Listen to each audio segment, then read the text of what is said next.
अच्छा, उसके अंदर देखें तो आपको ना ये जो मैंने डाउनलोड ऑल लैब डाटा दिया है ना, इस डाउनलोड ऑल लैब डाटा के अंदर आपको मैंने सीईपी भी दे दी है।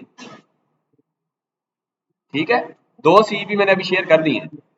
इसमें एक सीईपी हाइड्रो पे है और ये पुराना उसके पीएलओ जरा लेट है, ये वेबसाइट से डाउनलोड करेंगे, मैंने अभी आपको शेयर नहीं किया, ये खुद डाउनलोड कर लेना। ठीक है, क्योंकि सीईपी तो साथ। दूसरा ये है कि सीईपी हमारे पास वो है ये जो मैंने आज की फ्रांसिस टर्बाइन पे जो प्रैक्टिकल करना है, उसी पे कुछ प्रैक्टिकल रिजल्ट आप ज्यादा ले लेंगे, बस ये आपका सीईपी भी हो जाएगा ये। अगर फॉर एग्जाम्पल अभी आप करते हैं तो अभी जरा फिर फ्रांसिस को अच्छी तरह समझ लें, फिर इसी पे जब आप बाद में भी उनके पास जाएंगे फ्रांसिस के लिए, हम तो आज एज अ लैब के तौर पर एक ही दफा जाएंगे ना, लेकिन वो जो ग्रुप होगा सीईपी वाला वो फिर उनसे कोऑर्डिनेशन रहेगा, बीच में जैसे टाइम मिले उनसे रिजल्ट ले लें, एक दिन ले लें या तो मेरा नहीं ख्याल कितना मुश्किल है उसमें रिजल्ट्स मैं आपको समझा दूंगा, मेरे साथ आ जाना, मैं आपको समझा दूंगा कि यार इस तरीके से इसको आपने रिजल्ट लेने हैं। और पेपर मैंने अपलोड कर दिया इसी डाटे में, डाटे में जो सीईपी का फोल्डर होगा ना उसके अंदर जाएंगे तो एक पेपर मैंने डाउनलोड किया, उसमें लिखा हुआ है research paper on Francis turbine experiments, इस तरह का है। तो अब उसमें जाएंगे तो उसमें उसको ओपन करेंगे तो ये आपका बेस पेपर है, समझे, ये 2018 में छपा है, जिस जर्नल में छपा हुआ है।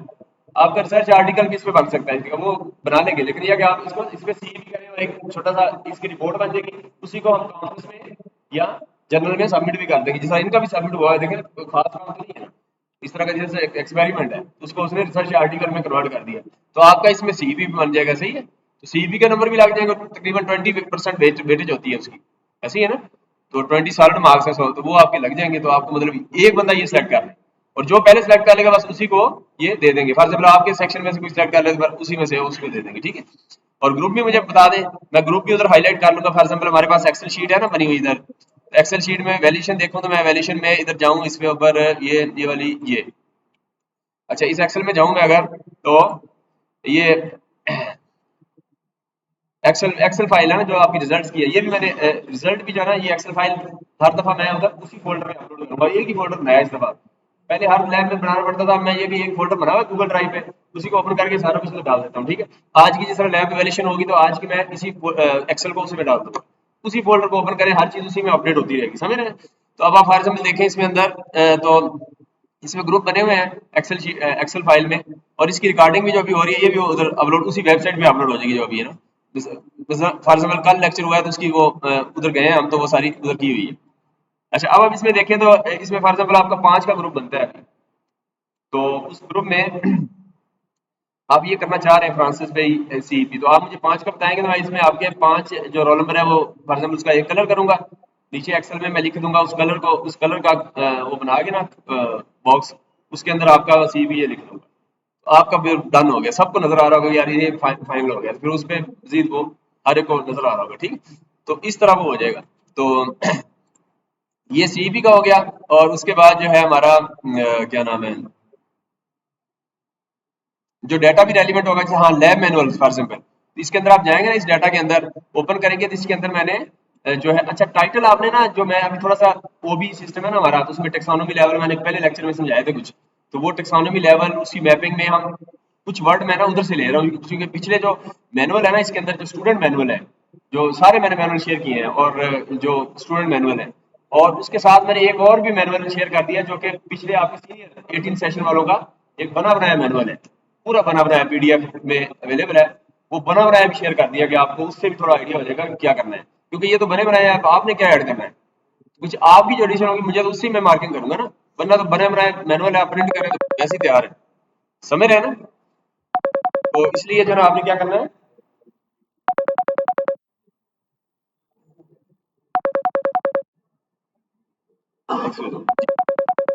जी अस्सलाम वालेकुम, जी वालेकुम सलाम, जी अलहमदुलिल्लाह आप सुनाइए। जी जी जी, चलो शुक्रिया शुक्रिया।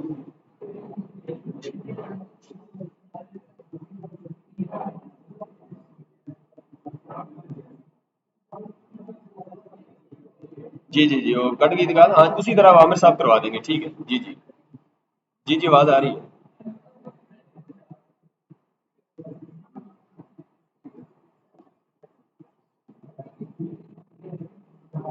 तो उनको आपने बता दिया वैसे, या मैं खुद भी कर लूंगा रब्ता, वैसे उनको एक दफा मैसेज कर। अच्छा चलिए ठीक है ठीक, मैं कर लेता हूँ, मैं कर लेता हूँ, ठीक, शुक्रिया शुक्रिया शुक्रिया।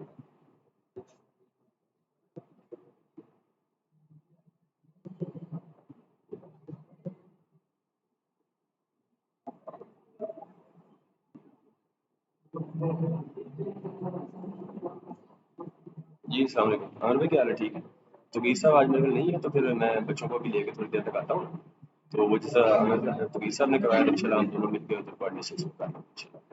मैं थोड़ी देर तक डेमो के बाद आता हूँ, शुक्रिया। अच्छा, अब हम ये कर रहे थे बात कि ये इसके अंदर हमने वो क्या कर रहे थे बात, मैनुअल्स, हाँ मैनुअल्स, मैंने सीनियर का एक मैनुअल भी अपलोड कर दिया। जस्ट आप हर बंदा मैसेज कर रहा था कि यार इंट्रोडक्शन कैसे लिखना है, तो इंट्रोडक्शन का मैंने एक मैसेज भी, वॉइस मैसेज भी किया था कि उसमें क्या लिखना है, पता नहीं आप पहुंचा कि नहीं। तो ये सारी चीजें जो है ना आप कर लेंगे, ठीक है। इंट्रोडक्शन आज का अभी चेक कर लेंगे, अभी डेमो के बाद ना आपका मैनुअल चेक कर देंगे, जिस चीज जो जो नया है साथ साथ ही एंट्री करेंगे, यार आखिर में बड़ा मुश्किल होता है, इसलिए इसको डिसिप्लिन को मेंटेन करेंगे, ठीक है। तो साथ साथ चेक करेंगे, आखिर में आप इतना नहीं टाइम होता, लैब के अंदर ही जो काम है उसका उसी को कंक्लूड करें, ठीक है। आखिर में बहुत बर्डन हो जाता है। तो अब इस एक्सेल के अंदर फॉर एग्जाम्पल आज दो कॉलम बनने हैं ना, तो दो कॉलम में देखें तो लैब टू का CL1 CL2 और लैब वन का CL, ये जो लैब रिपोर्ट है उसका कॉलम आज फिल हो जाएगा, तीसरा कॉलम। और लैब टू के पहले दो कॉलम वो हम क्या करेंगे कि जो है ना फॉर एग्जाम्पल एक ही क्वेश्चन करेंगे, इतना अगर टाइम ज्यादा हुआ तो दो दो क्वेश्चन करेंगे, क्योंकि दो कॉलम है ना, तो दोनों का लेकर मिले तो बेहतर है। वरना ये है कि अगर हम एक ही क्वेश्चन करेंगे तो वो दोनों कॉलम को उसी मार्क्स से फिल कर देंगे, सही, 5 में से नंबर हम लगा देंगे। तो अभी जो भी हम डिस्कस करेंगे उसी में से एक क्वेश्चन करेंगे और नंबर लगा देंगे, ठीक। तो इस तरह हम साथ साथ चलेंगे, सही है, तो जरा इजी हो जाएगा मेरे लिए भी और आपके लिए। अच्छा, अब आप देखिए इसके अंदर तो एक्सेल का भी हो गया, सीबी का भी हमारा हो गया इसमें। और उसके बाद ये है कि तीसरा जो काम था हमारा हीलियोस्कोप का था, ठीक है। अब जो हीलियोस्कोप एक्टिवेशन है, इसमें अगर मैं देखूं आपको, तो अब मैंने उनको दोबारा ईमेल करनी है, ठीक है।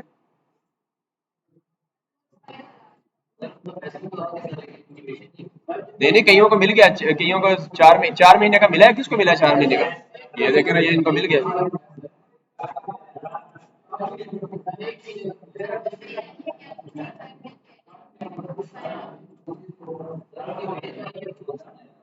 अब आप देखें, आपका सेक्शन डी सारा है, पूरा डी है ना इधर। अच्छा, डी के स्टूडेंट देखें अगर आप, तो डी में सीआर एक मिनट आना यार, इधर है ना सीआर, सीआर किधर है?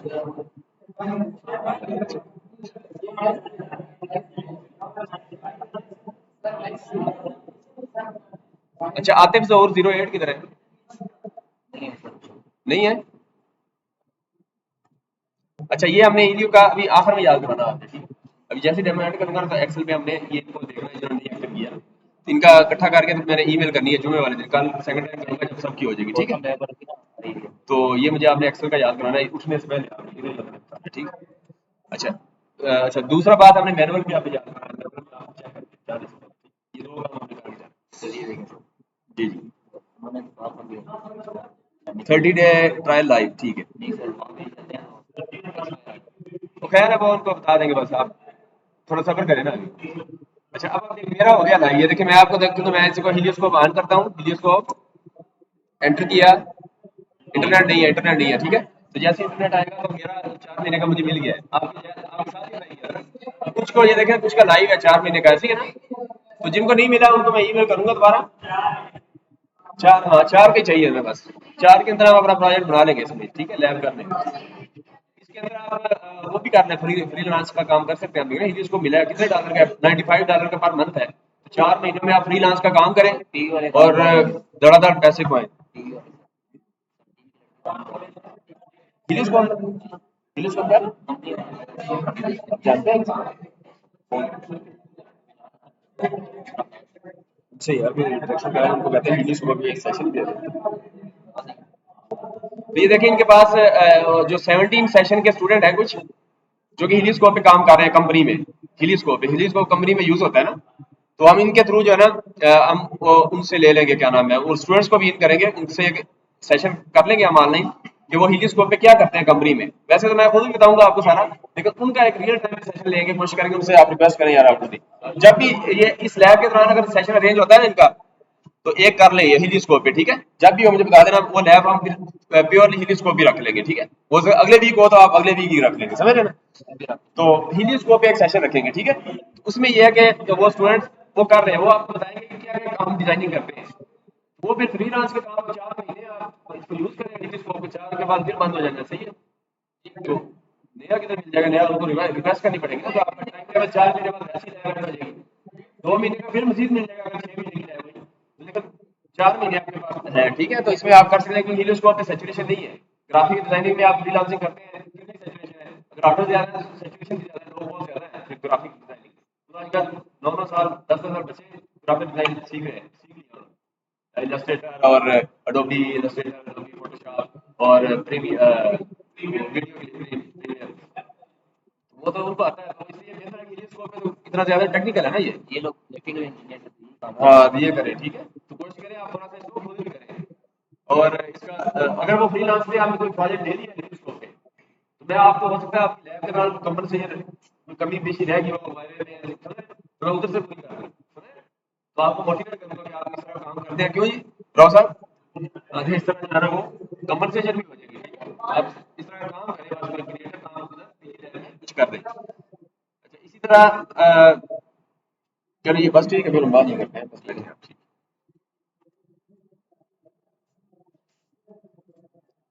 अच्छा अब हम आते हैं, ये जो इमेज फाइल है ना व्हाइट बोर्ड की, इसको ओपन करें,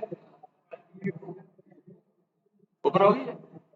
हाँ तो इस इमेज को ओपन करें आप, तो इसमें देखिए अगर आप, तो ये हमारा है, इसका टाइटल आपने चेंज करना है। टाइटल मैंने क्या रखा है, वेबसाइट पे जाएंगे टाइटल के लिए, ठीक है। तो वेबसाइट पे जाएंगे तो आप देखिए वेबसाइट में लैब 2 का टाइटल मैंने रखा है परफॉर्म एक्सपेरिमेंट। अब परफॉर्म जो है ना मैंने टेक्सोनोमी से लिया, अगर वो जो हमारे टेक्सोनोमी लेवल थे ना, ब्लूम टेक्सोनोमी, उसमें से लिया है हमारे A2 A2 B3, A2 और B3 है ना, तो ये मेरे ख्याल में मैंने B3 से लिया है।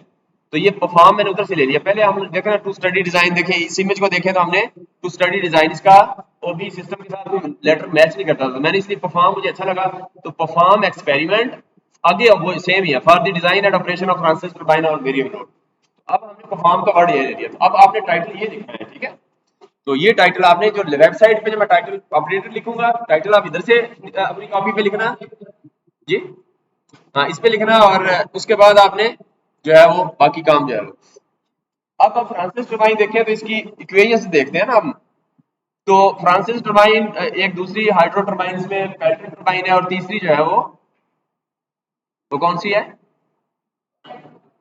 कैबलन है, ठीक है।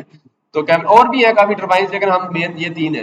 अच्छा इसमें जो आपकी क्या नाम है, 2 तरह के असल में हाइड्रो टरबाइन होती है, इंपल्स और रिएक्शन, ठीक है। तो इंपल्स में वो आगे अपने क्या नाम है, वो पेल्टन टरबाइन आ गई इंपल्स में, और रिएक्शन टरबाइन के अंदर आपकी ये जो कैपलन और फ्रांसिस आ गई, ठीक है। तो आज हम फ्रांसिस कर रहे हैं, रिएक्शन टरबाइन में जो फ्रांसिस है उस पर एक्सपेरिमेंट करेंगे, ठीक है। तो फ्रांसिस टरबाइन ज्यादातर 60%, अभी लेटेस्ट डाटा भी देख लीजिएगा, नॉर्मली 60% जितने भी ग्लोबल हाइड्रो पावर प्लांट्स हैं उसमें फ्रांसिस टरबाइन यूज होती है, ठीक है। इसलिए फ्रांसिस का हमने पहले रखा है प्रैक्टिकल। अच्छा इसके अंदर दूसरा ये है कि फ्रांसिस टरबाइन और पेल्टन और जो दूसरी है इसका कंपैरिजन करें, तो कंपैरिजन के अंदर अगर आप देखें तो फ्रांसिस टरबाइन जो आज हम प्रैक्टिकल कर रहे हैं इसकी एफिशिएंसी सबसे ज्यादा है एज कम्पेयर टू पेल्टन और कैपलन, ठीक है। तो इनकी एफिशिएंसी भी ज्यादा है। और दूसरा ये है कि इसके इसका जो फ्रांसिस है इसमें फ्लो रेट होता है, देखें हाइड्रो जनरेशन करनी है, हाइड्रो एनर्जी, तो हमें फ्लो रेट चाहिए और हाइट चाहिए, ऐसी है ना। तो हाइट हाइट अब जो है अब उसके अंदर जो फ्लो रेट है आपका और जो हाइट है, हाइट का मतलब हेड, हाइट हेड, और flow rate cube metre metre पर, क्या आएगा इसका यूनिट, क्या यूनिट बताया, पर, हाँ लीटर क्यूबिक मीटर पर सेकंड इस तरह है, या लीटर पर इस तरह यूनिट आते हैं, ठीक है। फ्लो रेट, हमने फ्लो रेट देखना है कि 1 सेकंड में कितना फ्लो हुआ है पानी का, या अभी जो हम करेंगे मीटर क्यूब पर सेकंड, ठीक है, मीटर क्यूब पर सेकंड, ये यूनिट होंगे, ठीक है। तो अच्छा हार्ड वर्क बेंच पे आप जाएंगे तो उसमें थोड़ा सा जिसमें मैंने फॉर एग्जांपल ये पावर का रिलेशन लिखा है, तो अगर हमारे पास प्रेशर और फ्लो रेट होगा हम इससे निकाल लेंगे, यानी हेड नहीं है हमारे पास, क्योंकि हेड आप टरबाइन का इधर हेड किधर से लाएंगे, हम इधर तो तरबेला डैम से जाना पड़ेगा हेड के लिए। तो उसके लिए इधर हमने टरबाइन जो वर्क बेंच बनाया उसमें हेड तो नहीं है, उसमें हमने जो सेंट्रीफ्यूगल पंप यूज किया है, उस पंप से प्रेशर से टरबाइन को डाला तो हेड की जगह प्रेशर होगा तो प्रेशर का फार्मूला लगेगा, समझ रहे?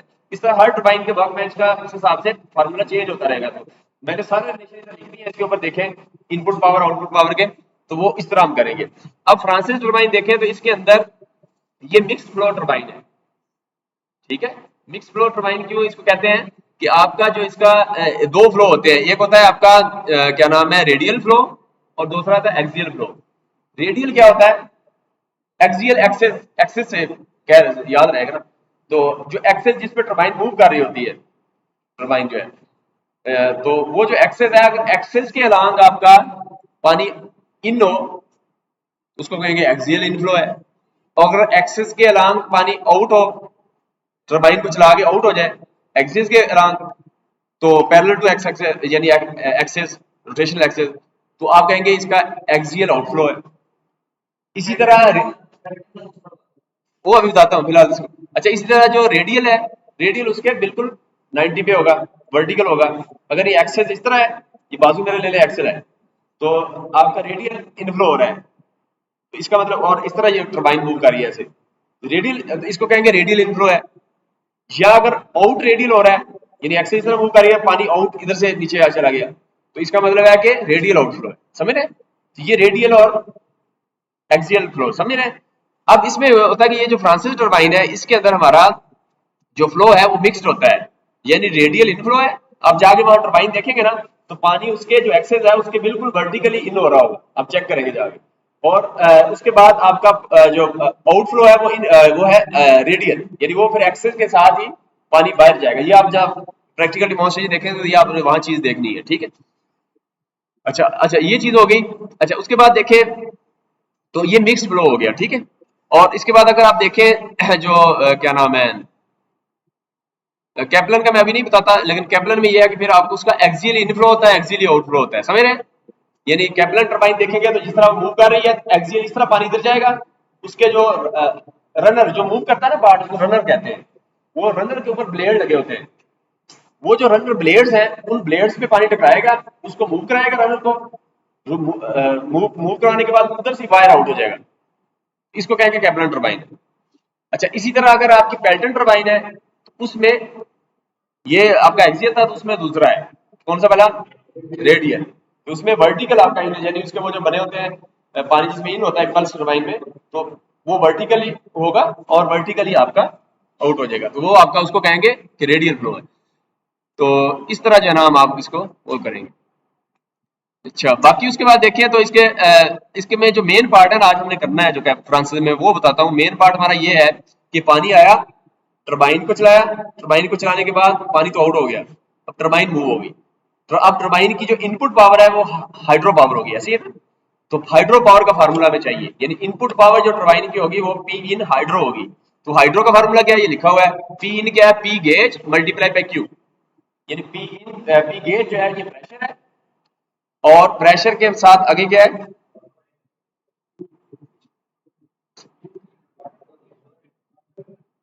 हाँ आगे फ्लो रेट है, ठीक है, क्यू फ्लो रेट है। अब इसके आगे भी फार्मूला लिखे हुए हैं, फॉर एग्जांपल पी गेज है तो पी गेज को आप देखें, पी गेज को रो जी एच भी लिख सकते हैं, यानी हाइट में लेना है, अगर पानी आपके पास हाइट में है तो रो जी एच आ जाएगा, ऐसी है ना? तो रो जी एच आ गया। रो आपको पता है क्या डेंसिटी होती है ना, रो कितनी है बोला? रो वाटर की डेंसिटी है ना, 1000 होती है ना, वो भी कांस्टेंट है, जी भी कांस्टेंट है ग्रेविटेशनल, तो एच उसकी हाइट ले लेंगे, तो हाइट और फ्लो रेट दो चीजें आ जाएंगी, ठीक है।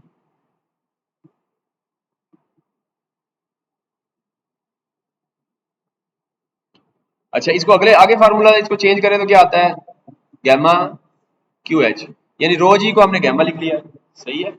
और उसके बाद मजीद आगे चेंज करें तो एच को रहने दें हाइट को, और उसको डब्ल्यू लिख लें, ये वॉल्यूमेट्रिक फ्लो है, डब्ल्यू, ये डब्ल्यू आ गया। अब जब हम सिविल डिपार्टमेंट में जाएंगे तो वहां हमें ना डब्ल्यू, वहां हमारे पास डब्ल्यू होगा, पी नहीं होगा, पी गेज। अभी मैकेनिकल जाना है तो हमारे पास पी गेज है, हम पहला फार्मूला यूज करेंगे इनपुट पावर का, यानी P gauge into Q, flow rate भी होगा और साथ क्या होगा, वो होगा। लेकिन उधर हमारे पास जो है ना ये होगा वॉल्यूमेट्रिक फ्लो होगा, यानी वो टैंक को भरेंगे उसका टाइम नोट करेंगे, वो मेरे ख्याल डब्ल्यू होगा हमारे पास, वो हम जाके देख लेंगे। मतलब इस तरह जो भी फार्मूला यूज होना है, जो हमारे पास अवेलेबल डाटा है इनपुट, उस हिसाब से हम फार्मूले को चेंज कर दिए। सारे फार्मूले जहां जहां से मुझे मिले हैं वो सारे मैंने एक जगह रिलेट कर दिए, ठीक जी। समझ नहीं है। क्यू फ्लो रेट है ना, फ्लो रेट है ना, मीटर क्यूब पर सेकंड, यानी 1 सेकंड में पानी यहां से कितना गुजरेगा, वो फ्लो रेट है, ठीक है। अच्छा अब आप देखें पी गेज इनपुट पावर। अच्छा अब इनपुट पावर हमें चाहिए क्यों, क्योंकि हमने निकालनी है टरबाइन की एफिशिएंसी। तो एफिशिएंसी क्या होती है, आउटपुट ओवर इनपुट। तो अब इनपुट इसकी हाइड्रो है, ठीक है, हाइड्रो इनपुट है, और आउटपुट इसकी मैकेनिकल है, चूंकि मूव हो जाता है तो मैकेनिकल इसकी शेफ्ट है, मैकेनिकल एनर्जी होगी आउटपुट पे, ठीक है। तो इनपुट तो हमने पढ़ ली।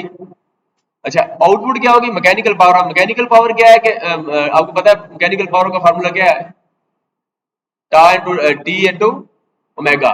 टार को ओमेगा से मल्टीप्लाई, ये रोटेशनल स्पीड से ओमेगा से मल्टीप्लाई करें टार को, यानी टार को, तो ये हमारी मैकेनिकल इलेक्ट्रिकल मशीन में पड़ा होगा ये फार्मूला। तो ये आपकी मैकेनिकल पावर किसी भी शाफ्ट में निकालनी हो मशीन की, तो वो हम निकालते हैं।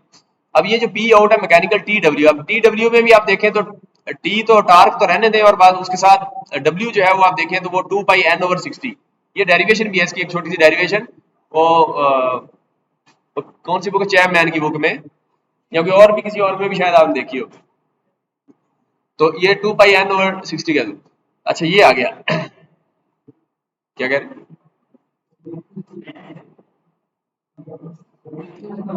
हाँ एन जो है वो, एन है इसकी स्पीड है ना, वो अपने टेकोमीटर से मेजर करेंगे, या स्पीड रोटेशन आरपीएम, रेवोल्यूशन पर मिनट, ठीक है। तो एन स्पीड होगी, वो स्पीड वहां आरपीएम पे आ रही होगी, ठीक है। तो स्पीड सेंसर लगा हुआ है वहां, स्पीड सेंसर लगा हुआ है उसकी शैफ्ट के साथ, उससे। वरना आपने इलेक्ट्रिकल मशीन में कैसे कैसे की थी भला, इसकी स्पीड कैसे निकाली थी भला इधर, जब आप एक्सपेरिमेंट कर रहे थे तो वहां स्पीड चाहिए थी ना आपको। फॉर एग्जाम्पल किसी मशीन का जब एक्सपेरिमेंट करते थे तो उसमें स्पीड जब ग्राफ ना, कैसे निकाली थी,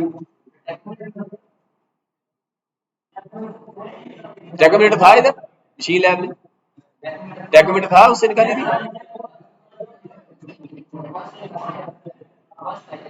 हाँ नहीं नहीं, मशीन टैकोमीटर की दुकान है। अभी नया तो लिया कोई नहीं, पीछे मैंने करवाई है मशीन लैब, तो मुझे तो पता है कि टैकोमीटर है ही कोई नहीं। एक बच्चों ने प्रोजेक्ट कराया था, उसका टैकोमीटर हमारे पास था, लेकिन वो भी पता नहीं अब मेरे पास उधर टेबल में कोई नहीं पड़ा। मैं इधर आया हूँ तो वो पीछे था टेबल, वो मुझे अभी नजर नहीं आया। लेकिन यह है कि आप टैकोमीटर से कर सकते हैं। आप दूसरा तरीका यह है कि आप इसमें जो हम मशीन लैब में करते थे, आपने देखा होगा टैको जनरेटर लगा हुआ था उधर, उसकी शैफ्ट के साथ में एक छोटा सा डीसी जनरेटर लगा हुआ है, परमानेंट मैग्नेट। यानी जो शैफ्ट थी ना, जितनी भी मशीन थी ना, ये पहले वर्क बेंच जो है सारे सारे वर्क बेंच, इन पे ना लेफ्ट साइड पे जब एंटर होता है, लेफ्ट साइड पे नीचे शैफ्ट के साथ एक छोटा सा लंबा सा शैफ्ट के साथ लगा हुआ है, वो असल में टैको जनरेटर यानी डीसी जनरेटर है, परमानेंट मैग्नेट है, यानी मैग्नेट परमानेंट है उसका। आर्मेचर जैसी शैफ्ट मूव करेगी तो आर्मेचर मूव करेगा, फील्ड के अंदर जब आर्मेचर मूव करेगा तो वो वोल्टेज जनरेट करेगा। वो जो वोल्टेज है उसको फिर हमने उधर लिखा हुआ है उसके ऊपर। फॉर एग्जाम्पल वो जो है ना 1000, अगर उसके 1000 पे चले ना रेगुलेशन पे, तो 7 वोल्ट देता है वो, 7 वोल्ट। तो 1000/7 वोल्ट उधर लिखा हुआ था। अब आपने उधर से निकाल लेना। फॉर एग्जाम्पल आप जो है ना वो 10 वोल्ट देता है, तो आप उससे वो कन्वर्टर लगाएंगे और आप कह देंगे इसकी आरपीएम 1400 आरपीएम या 1500 आरपीएम, सही है। तो इस तरह हमने निकाला था इधर, इधर ये तरीका था। लेकिन अब मैकेनिकल में जाएंगे तो वहां आपको वैसे डिजिटल सेंसर लगा हुआ है, स्पीड सेंसर, थोड़ा एडवांस है ना ट्रेनर पे, वो एडवांस स्पीड सेंसर है, तो भी दिखाऊंगा उधर लगा हुआ है। उधर से उन्होंने फिर पैनल लगा हुआ है, कंट्रोल पैनल, उस कंट्रोल पैनल पे वो स्पीड जो है वहां से डिस्प्ले में, डिजिटल डिस्प्ले में आ रही है, समझ, सेंसर से डाटा लिया, बीच में जो भी उन्होंने प्रोसेस किया कंट्रोल का, प्रोजेक्ट आप करते रहते हैं ना ये माइक्रो माइक्रो कंट्रोलर के, तो वो फिर उससे आपने डाटा उसको डिजिटल फॉर्म में कन्वर्ट कर दिया आरपी। तो ये तरीका भी है। अच्छा एन तो आप इस तरह निकाल लेंगे, ठीक है, वहां डिस्प्ले पे आ जाएगी। अच्छा दूसरा ये है कि आपकी जो है वो बाकी टी रहेगी, 2 पाई/60 कांस्टेंट है, टी टार्क है। टार्क के लिए क्या करेंगे, मशीन लैब में टार्क कैसे निकाला था आपने, हाँ डायनामोमीटर लगा हुआ है दरमियान में, वो थोड़ा मूव करता है, उसकी एडजस्टमेंट की हुई है। और उसके साथ एक आपने वो स्केल, जिस तरह आटा चक्की का नहीं होता आटा तोलने के लिए स्केल, बस वही इस तरह का सेम स्केल है, बस उसको कैलिब्रेट किया हुआ है फोर्स में, न्यूटन में, उसके ऊपर स्केलिंग हमने न्यूटन में की हुई है। और उसको आपने जैसे डायनामोमीटर पे आप लोड डालेंगे तो डायनामोमीटर थोड़ा मूव करेगा, जैसे मूव करेगा उसके ऊपर फोर्स लगेगी, फोर्स लगेगी तो वो स्केल पे आपको फोर्स मिल जाती थी न्यूटन में। और न्यूटन को फिर आपने क्या करना है, एफ इंटू टार क्या होता है, एफ क्रॉस आर। तो F F cross R into sine theta. तो साइन जो है चूंकि थीटा एफ और आर के दरमियान मोमेंट आर्म जो है वो बिल्कुल वर्टिकल है, और फोर्स लगती है इस तरह, दरमियान में 90 डिग्री बनता है मशीन लैब। तो वो जब 90 डिग्री बनता है, साइन 90 जीरो 1 हुआ, तो फिर इसका मतलब है क्रॉस वो साइन थीटा खत्म हुआ, तो F into R simple product आ गया, समझ रहे हैं ना। टार का। हाँ आर की दी हुई थी, वो 26 सेंटीमीटर है वैसे हमारी मशीन लैब में, यानी वो जो उसका जो एक्सेस है रोटेशन और वो जहाँ फोर्स अप्लाई होती है उसके दरम्यान वो एक फुट से कम है, यानी 26 सेंटीमीटर है, तो उसको मीटर में करेंगे तो आप 0.26 मीटर होगा, तो वो कांस्टेंट होगा और फोर्स आपकी वहां से निकल आएगी, तो उससे आपका टार्क आ जाएगा। ये इनडायरेक्ट वे था जो हम मशीन लैब में करते थे, लेकिन उधर क्या है, उधर जरा एडवांस लोड सेल है। अगर आपको इस तरह की इन्फॉर्मेशन इंडस्ट्री की हो, और जब आप कहते हैं कि इंडस्ट्री में इस तरह हो रहा है, तो वो भी मुझे इनपुट दिया करें, ठीक है।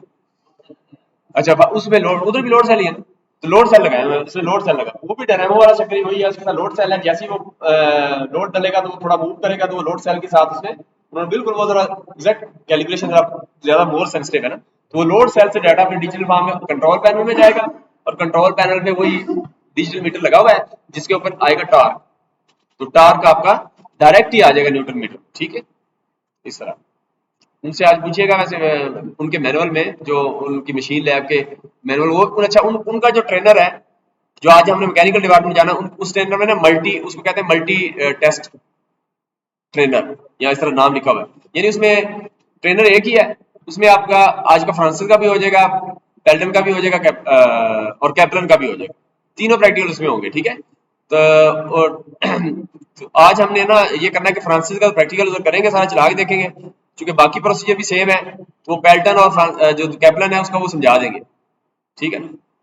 उनके भी टाइम टेबल, टाइम लेना ही पड़ता है उनसे, ठीक है ना, ऐसे सिंक्रोनाइज बड़ा मुश्किल हो जाता है काम, उनके अपने प्रैक्टिकल हो रहे हैं, हम अपने ले जाते हैं, समझ रहे हैं ना, तो वो तीनों का मैं वो समझा देंगे सारा इकट्ठा ही, लेकिन कैप्टन फ्रांसिस का आज वो सारा डेमो पूरा देंगे, ठीक है। उसके बाद पैटर्न भी बढ़िया, और वो क्योंकि अंदर वो रनर ही चेंज करना होता है, समझ रहे हैं ना, बाकी सारा प्रोसेस सेम है, तो फिर हम उसमें ज्यादा टाइम नहीं लगाएंगे, आज मेरे ख्याल उसका सारा आज ही सारा देख लेंगे, ठीक है, तीनों टर्बाइंस का। लेकिन डेमो फिर मैं पेल्टन का और कैप्टन का नेक्स्ट टाइम ही दूंगा, ठीक है, नेक्स्ट टाइम कैप्टन का, उसके बाद पेल्टन का, तो वो प्रैक्टिकल फिर आप मैनुअल में इस तरह लिख लेंगे, ठीक है। तो लोड सेल उनका वैसे आज खराब हुआ है, पिछला लोड सेल पिछली दफा मैं गया था तो वो लोड सेल ठीक था, अब इस दफा कल गए तो खराब था, ठीक है। तो लोड सेल खराब है तो टार्क की वैल्यू नहीं आएगी, गलत आएगी, ठीक है, बाकी आ रही है, अब टार्क की नहीं आएगी तो आपके ग्राफ नहीं बनेंगे, ठीक है। तो आपने क्या करना है कि मैंने पिछली जब लैब लेके गया था ना, उसमें मैंने यूट्यूब चैनल के ऊपर मेरे उधर मैंने पावर जनरेशन लैब लिखेंगे ना, तो वहां फ्रांसिस टर्बाइन आएगी, उस टर्बाइन पे जाके उसकी वीडियो देखना, ठीक है। उसमें जब हम प्रैक्टिकल परफॉर्म कर रहे थे तो उसका डाटा जो आ रहा था ना उस वीडियो के अंदर है, तो डाटा आप वो यूज करेंगे, उसी पे ग्राफ बनाएंगे, ठीक है। तो इस दफा नहीं चलेगी चूंकि तो मसला है, ठीक है। तो वो आप उस वीडियो से आपने डाटा जो लाइव हमने लिया था वहां, वो आप स्टेप बाय स्टेप डाटा उधर से वो कर लेना काफी, ठीक है। अच्छा अब आप देखें तो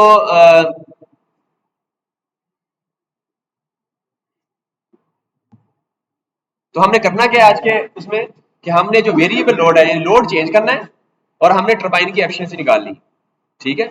और एफिशिएंसी के अंदर अच्छा इसके अंदर डिफरेंट जो आप एक मैनुअल और भी मैंने आपको शेयर किया है, अगर उस मैनुअल को ओपन करें आप,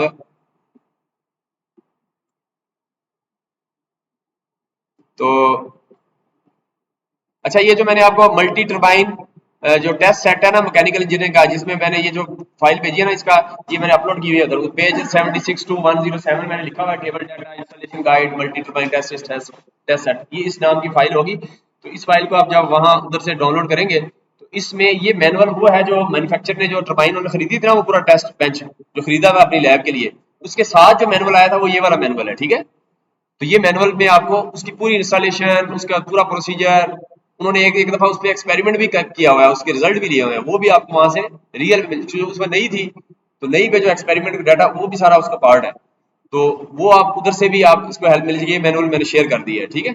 उसके साथ जो स्टूडेंट मैनुअल है जिसमें आज फ्रांसिस टर्बाइन हमने करनी है, उसका मैनुअल देखें तो मैं जस्ट इधर ओपन करके इसलिए दिखा रहा हूँ कि वो ये जो अभी आपको सीआर ने व्हाट्सएप किया होगा, ये मैं अभी वर्ड फाइल ओपन कर रहा हूँ, इसके ऊपर लिखा हुआ लैब पीजी लैब मैनुअल, इसके ऊपर लिखा हुआ है PG lab manual student two two और फ्रांसिस टर्बाइन लिखा हुआ है। अब ये पूरा मैनुअल बना हुआ है, इसमें देखें तो ये इस तरह का मैनुअल आपने बनाना है, इसमें ये टाइटल चेंज कर लीजिएगा, नीचे ये ऑब्जेक्टिव लिखे हुए हैं, ये देखें सारा ऑब्जेक्टिव इसी तरह आप लिख दीजिएगा, और प्रोसीजर सारा कुछ लिखा हुआ है, देखें फार्मूले कुछ लिखे हुए हैं, कुछ आप और यूज करेंगे तो आप इसमें ऐड कर लीजिएगा, ठीक है, इसमें ऐड कर लीजिएगा। और इसी तरह क्या नाम है, ये ऑब्जर्व नीचे ये टेबल बना हुआ है, इस टेबल में ये जो डाटा है आपने वहां से लेना है, अगर उनका लोड सेल मसला है तो आप क्या करेंगे, ये डाटा आप जो है ना वो मेरी वीडियो से पिछला उसी उसी ट्रेंडर पे जो काम किया था उधर से डाटा ले लेना, ठीक है। उसके बाद नीचे आप ग्राफ बनाने हैं, इसकी कैलकुलेशन करनी है, इसके लिए फार्मूले इधर दिए हुए हैं, फार्मूले से आप इसको यूज करें। नीचे फ्रांसिस टर्बाइन का पूरा देखें तो ये इंट्रोडक्शन भी सारा कुछ लिखा हुआ है। अब आपने इसमें क्या करना है, देखें मैनुअल तो वैसे ही तैयार है, तो आपकी कैलकुलेशन होगी, इसमें उनकी तस्वीरें लगाएंगे जिधर आप जा रहे हैं, उसकी रियल टाइम उसकी पिक्चर लगाएं, तो कुछ उसमें लेसन अपने अपना लर्न कुछ लिखे स्टूडेंट के कमेंट, और कुछ इसमें अपनी कंट्रीब्यूशन करें। मैं तो वही देखूंगा ना, बाकी तो मैनुअल तैयार है वैसे ही, ठीक है।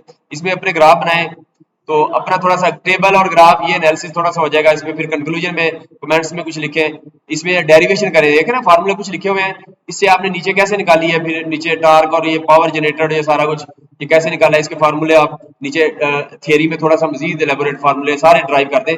और इस फार्मूले के अगर आप देखें तो ये फार्मूले जो हैं अगर आप देखें तो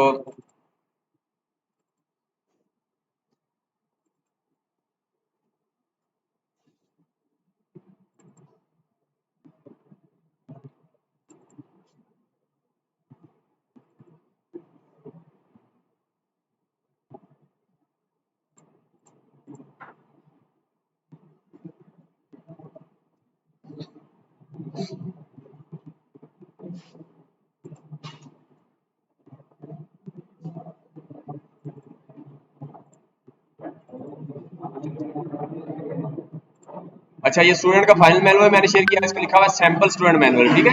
जो सीनियर स्टूडेंट्स हैं उनका मैनुअल मैंने एक शेयर किया है, इसको देखें तो ये पूरा मैनुअल आपको ये नजर आ रहा है, पावर जनरेशन ये सारा कुछ आपने, लेकिन बिल्कुल कॉपी इसको नहीं करना, मकसद ये तो जस्ट आपको हेल्पफुल के लिए कि आप हेल्प करें, लेकिन आप अपना काम आप इसमें कुछ करेंगे, ठीक है। वो किया हुआ ना वेबसाइट पे मैनुअल्स के अंदर जो फोल्डर है ना उसके अंदर ये सारा कुछ है।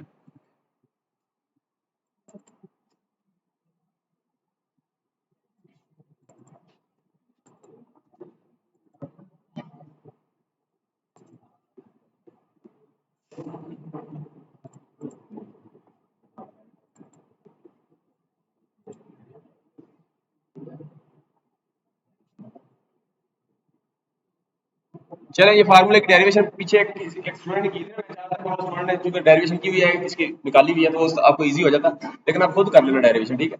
तो फाइल मैं ढूंढूंगा, अगर वो मिल गई उसने उसको मैंने सारा वो फार्मूले से कैसे वो कैलकुलेट कर रहा है टेबल को फिल करना, तो लेकिन इतना मुश्किल नहीं है, आप डाटा लेंगे वहां से और बाकी जो एक दो कॉलम है इस फार्मूले से हो जाएंगे, ठीक है। ये मैनुअल जो शेयर किया है उससे आप खुद जरा थोड़ा अपना भी होमवर्क करें ना, अगर वो फाइल मिल गई तो चले जरा थोड़ा ईजी हो जाएगा आपके लिए, ठीक है।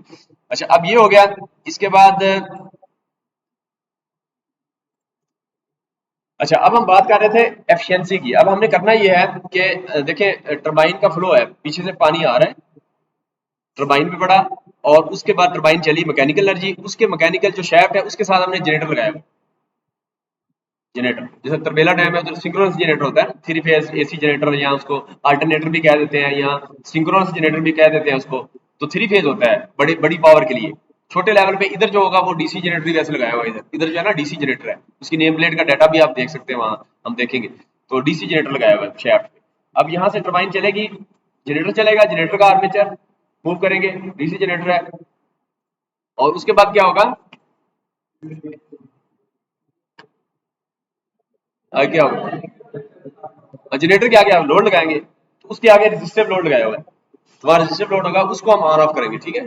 उसको ऑन ऑफ करके हम ये डाटा लेंगे, और वो जो ऑन ऑफ करना है वो देखें प्रोसीजर इस टेबल में देखें, तो L1 L2 L3 ये देखें ना, ये टेबल आपको ऑब्जर्वेशन, ये मैनुअल आपके पास है वर्ड में, इसको ओपन करेंगे तो ये ऑब्जर्वेशन जो करनी है L1 L2 ये क्या है, पहले आप L1 लोड ऑन करेंगे, वो कम लोड है, ठीक है, रजिस्टिव लोड है, फिर L2 करेंगे, L1 ऑफ करेंगे, L2 ऑन कर देंगे, फिर L2 भी ऑफ करेंगे, L3 ऑन करेंगे, ये लोड करते जाएंगे और नीचे रीडिंग लेते जाएंगे।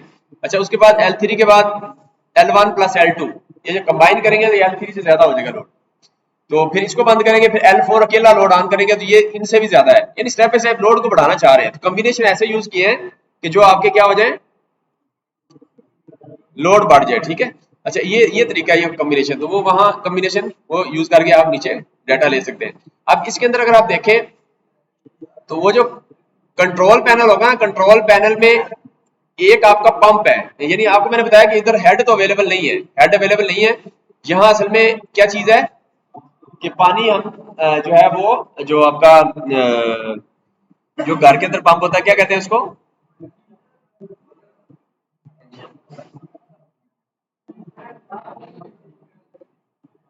अभी पहले मैंने नाम बताया ना यार, मेरे जहन से निकल गया, कौन सा पंप? कौन सा पंप था? नहीं नहीं, पंप कौन सा है, पंप बताओ।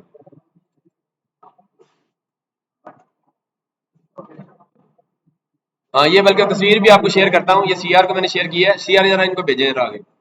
सीआर है अभी? सीआर आप जो है ना बहुत जो है ना मजा नहीं है। ये शेयर कर दे, ठीक है। अच्छा, अब ये देखें, ये पिक्चर है, ये टेस्ट बेंच आपको नजर आ रहा है, ये इसी तरह का है उधर, ठीक है। आगे सबको नजर। अच्छा, अब इसमें देखें, ये देखें, सबसे पहले कंट्रोल पैनल है। अब इस कंट्रोल पैनल के ऊपर जो है ना, ऊपर वाला पार्ट, और 8 नंबर पे देखें, 8 नंबर पे ये सेंट्रीफ्यूगल पंप है, सेंट्रीफ्यूगल पंप कहते हैं इसको, ठीक है। इसके साथ भी इंडक्शन मोटर लगी हुई है, इसके साथ भी इंडक्शन मोटर है, और उसकी भी स्पीड चेंज करने के लिए इधर रेगुलेटर लगा हुआ है, स्पीड रेगुलेटर कंट्रोल पैनल पे, ठीक है। और उससे हम इसकी स्पीड को बढ़ाएंगे। जैसी मोटर की स्पीड बढ़ेगी, उसके साथ ये सेंट्रीफ्यूगल पंप है, ये इधर पानी टैंक टैंक से पानी लेगा, टैंक से लेके ये देखें पाइप ऊपर जाएगा, और इधर टरबाइन लगी हुई है 3 नंबर पे, ये देखें 3 नंबर टरबाइन सेट लिखा हुआ है। इधर इस टरबाइन के अंदर रनर को चेंज करना है।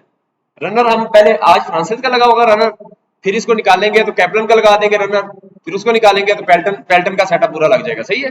पेल्टन का थोड़ा सा डिफरेंट होता है, तो उसके लिए पूरा सेटअप ही चेंज करना पड़ता है। जो टर्बाइन सेट है, ये जो टर्बाइन सेट है ना, सिर्फ इतना चेंज करते हैं, सिर्फ पेल्टन का लगा देते हैं, ठीक है। उसकी बकेट्स होती हैं। तो अब देखिए, ये अब इस कंट्रोल पैनल के अंदर आप मीटर देखें तो ऊपर आपको 5 मीटर नजर आ रहे हैं, ठीक है।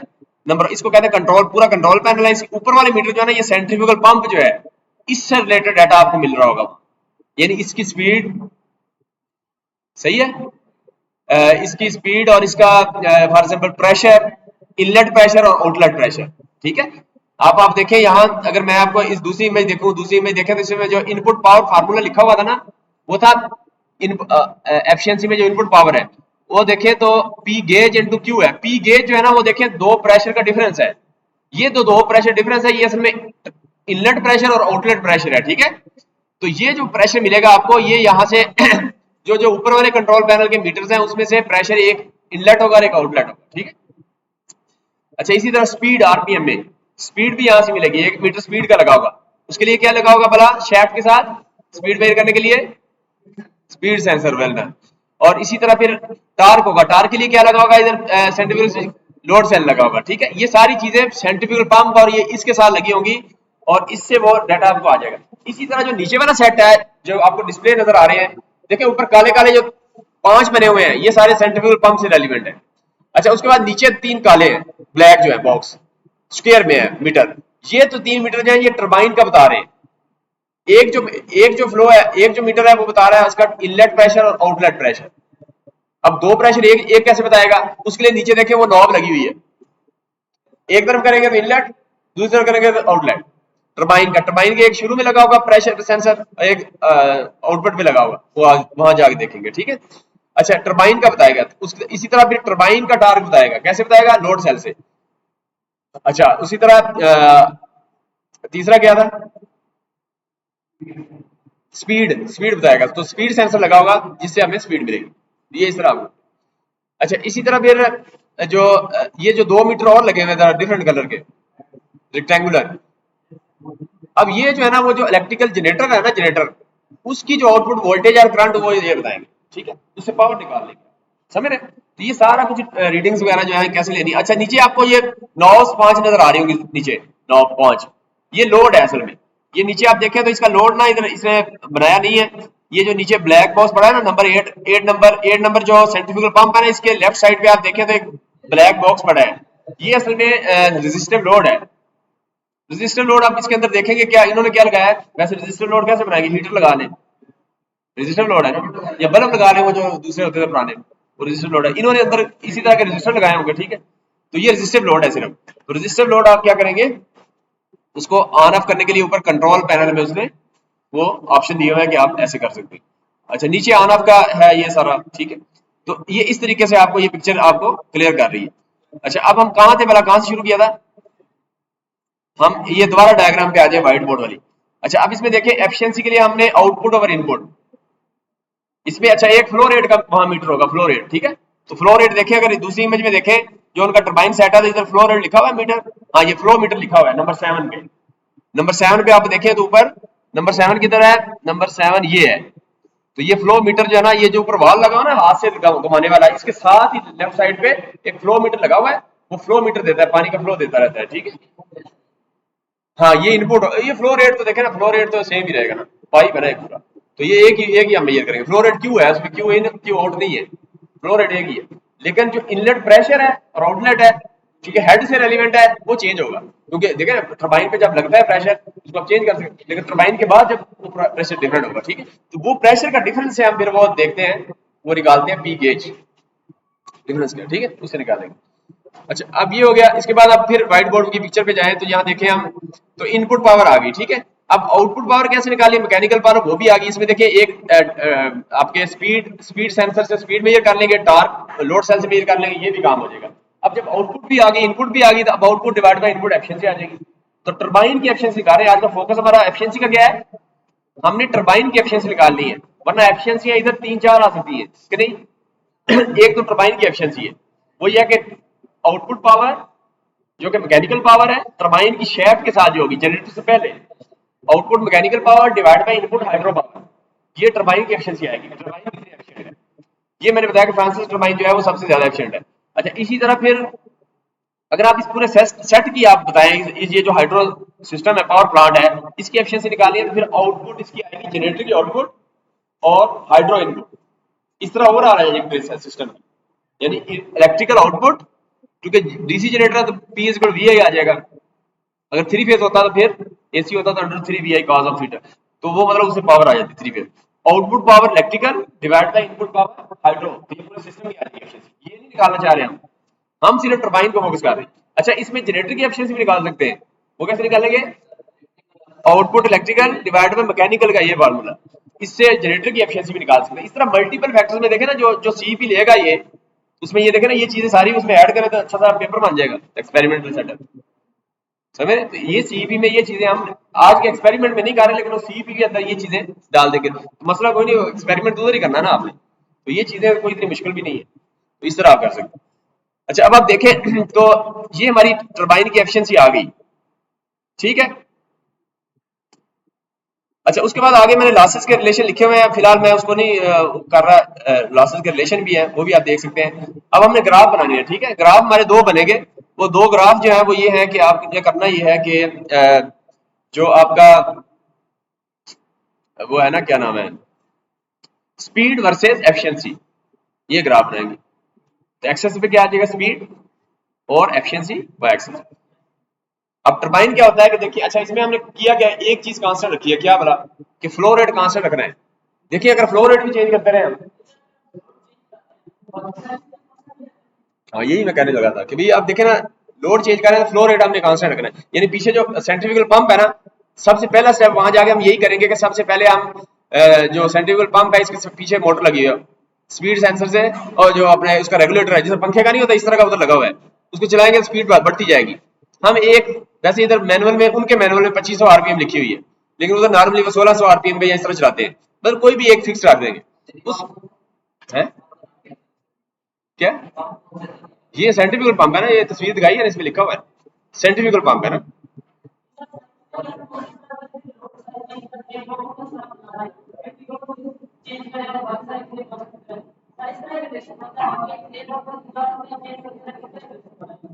तीन चार नहीं करनी, यही तो बता रहा हूँ, यही तो मेरे भाई बता रहा हूँ कि तीन चार नहीं करनी। नहीं पहले मेरी गल तो सुनो, मैं तो एक बताई नहीं है, तो आपका पहले क्वेश्चन कर लिया, ये तो इसका आंसर मैंने देना है।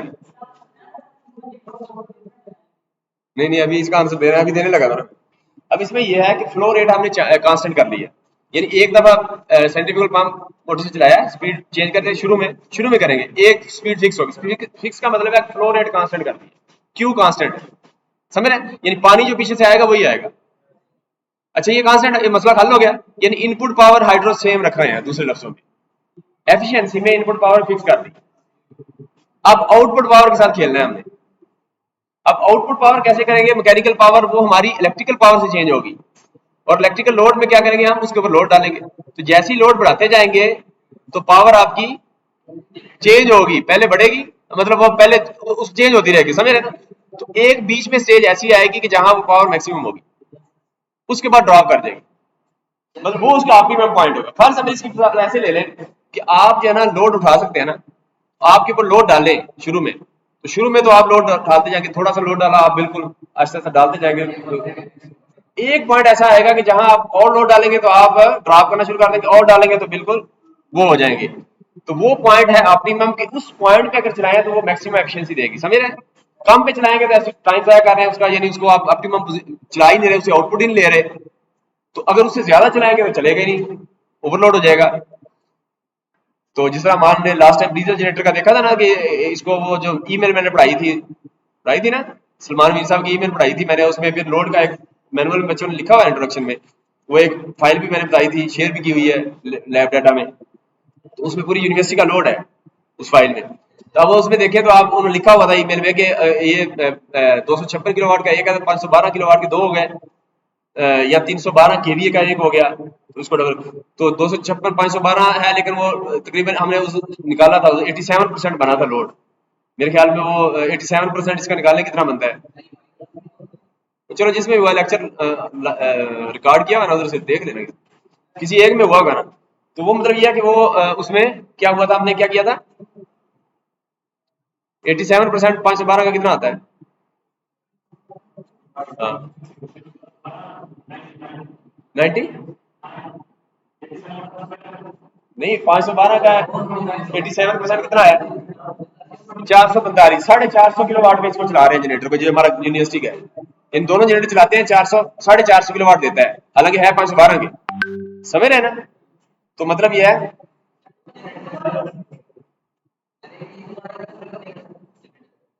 जी, क्या कह रहे हैं, जी जी ठीक है अपने अरे भाई ठीक है, जैसे ही वो कोई मसला नहीं, मैं वेट कर लूंगा, मैं बस अभी बीच में नमाज पढ़नी है, नमाज पढ़ के इंशाल्लाह 1:30 या पौने 2 इस तरह। जी क्या कह रहे हैं, नहीं दोनों ही 312 के सेम है, पावर फैक्टर से मल्टीप्लाई करें तो वो फिर किलो वाट में आ जाती है ना, तो वो 256 किलो वाट का एक है। अच्छा अच्छा, पावर फैक्टर कितना आता है वैसे, 256 करें, 312 से 256 करें, 0.85 पावर फैक्टर है इसका, ठीक है जी जी। तो नमाज पढ़ते हैं यार बस, ठीक है। अच्छा बस जब नमाज किया तो फिर यहाँ जो मैंने जो बाकी चीज रह गई है ना, वो एक्सप्लेन मैंने किसी और लेक्चर में की हुई है, बाद में हम उधर ही जाएंगे बस सीधे, सही है। तो अभी लेक्चर बस कंक्लूड करते हैं, एफिशिएंसी आ गई, स्पीड वर्सेस वो, तो हमने लोड चेंज करें, ऑप्टिमम पॉइंट आ गया ना एफिशिएंसी का, वो एफिशिएंसी मैक्सिमम होगी। उस पॉइंट में हमें अपने देखना है कि जनरेटर का आउटपुट लोड क्या है, power output power electrical power, वो कैसे निकालेंगे, साथ साथ आप वोल्टेज करंट ले रहे हैं ना, तो एक ग्राफ बना लेंगे आप, RPM versus output electrical power क्या है, वो जनरेटर की वोल्टेज करंट से आएगी, सही है। तो उससे आपका जहां वो मैक्सिमम एफिशिएंसी आई थी ऑप्टिमम पॉइंट, आप जब पावर का ग्राफ बनाएंगे तो आपको पता चलेगा कि वो उस पॉइंट पे आउटपुट पावर मैक्सिमम थी। बस वो पॉइंट आज निकालना है। इसका मतलब क्या होगा, इससे कंक्लूड ये होगा कि कोई भी फ्रांसिस टरबाइन आपके पास आ जाए टेस्टिंग के लिए, तो बीइंग एन इंजीनियर आप क्या करेंगे, आप कहेंगे कि इस टरबाइन को चलाओ, इसके ऊपर लोड डालो, फ्लो इसका कांस्टेंट रखो, इसके ऊपर लोड डालो, लोड बढ़ाते जाओ, चेंज करो, एक डिफरेंट लोड डालो, उसके बाद इसका ऑप्टिमम पॉइंट निकालो। वो ऑप्टिमम पॉइंट उनको दे देंगे, इस टरबाइन को अगर आपने चलाना है, अगर इसका फ्लो रेट ये है, फ्लो रेट के दूसरे मतलब कि इतना हेड अगर अवेलेबल है, क्योंकि मीडियम हेड पे है ना, इतना हेड अवेलेबल है और इतना फ्लो रेट है यानी, और उसके बाद फिर आपका अगर इस लोड पे चलाओगे तो ये मैक्सिमम एफिशिएंसी देगी। यानी कंक्लूजन हमारा इस टरबाइन का यह है कि रियल टाइम में भी अगर आप किसी कंपनी में ऐसे भी जाते हैं जहां ये टरबाइन लगी हुई है, तो उसको इस तरह आप टेस्ट कर सकते हैं, सही है, कि भी आप मैक्सिमम ऑप्टिमम, वरना तो बीइंग इंजीनियर आप चला रहे हैं, तो ले मैंने अगर चलाया उसको, वो कहेगा चलो यार इसको 1000 वाट में चला दो या 1 किलो वाट लोड डाल, तो ये क्या है कि उसको ऑप्टिमम पे नहीं चला रहे, एफिशिएंसी कम है। एफिशिएंसी कम का क्या मतलब है कि लॉसेस ज्यादा हो रहे हैं, बस समझ रहे हैं ना। तो इस तरीके से जो है ना ये, और दूसरा ये है कि आपकी इसके जो पार्ट्स भी लिखे हुए हैं, स्पाइरल केसिंग है, फिर ये सारी उधर जाकर डिस्कस करेंगे। कुछ चीजें रह गई, अब नमाज का टाइम है, तो बाकी फिर जो 12 बजे जरा नेक्स्ट टाइम यार 12 बजे शुरू किया करो यार, ताकि नमाज की ब्रेक हो जाए, उसके बाद आप चले जाए, सही है। तो इस तरह का हिसाब किया करो बस। अभी फिर हम इसको एंड करते हैं, तो कुछ चीजें रह गई हैं तो वो बस रह गई, वो किसी और लेक्चर में ऑनलाइन देख लेना, ठीक है।